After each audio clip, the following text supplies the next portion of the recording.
Sebab menapa? Kula menika mboten nate tepung kalian tiyang sepuh kula. Bagong, apa? Gus puasa wonten dawuh. Kita iki piye kok dadak nangis ati kita? Wong ditutup-tutupi kita kuwi anake Semar. Bohong. Kamu tukang bohong.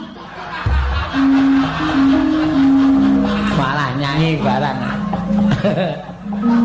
Kita kuwi anake Semar, dudu. Semar ki meng bapak angkat junjung. Semar ki bapakku Pupon. Ngoten.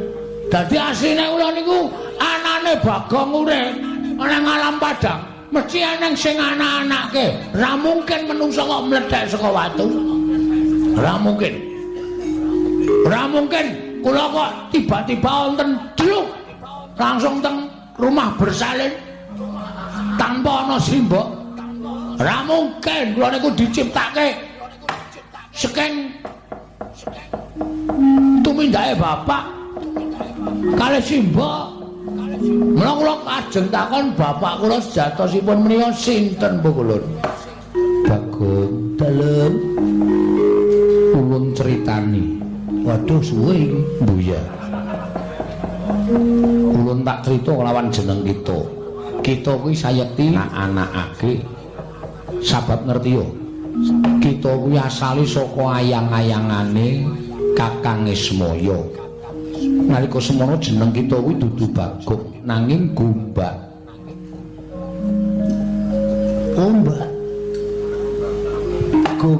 Gombak dengkulmu kuwi ora. Satemene kita kuwi tuwa dhewe tinimbang Petruk karo Garing. Nanging gandeng kabeh mau pinesti kita tumuli dadi nom sing dituwake Garing karo Petruk. Ning sejatine kita kuwi asale saka ayang-ayangane Semar. Mula yen to kita goleki kelawan wong atuwa kita ora bakal ana. Ngono Bagong critane. Kok kaya mung dapusi ta iki? Ora mungkin wong kok digawe saka ayang-ayangane Semar. Atene ayang-ayangku dhewe tak gawe wong wedok ayu. Terus tak pek dhewe. Sampeyan ampun ngayara. Ampun ngayara. Ampun gawe cerita sing ora nyata. Niki kula wis tekan sirah lho emosi kula. Kula bar ngamuk teng Ngastina. Durna bar tak palu sirahe. Niki kula munggah teng kayangan, wigatine nyuwun priksa kalih Sinuwun Pukulun Bathara Guru. Bapak kula sapa? Kula omong nek wangsulane Bagong.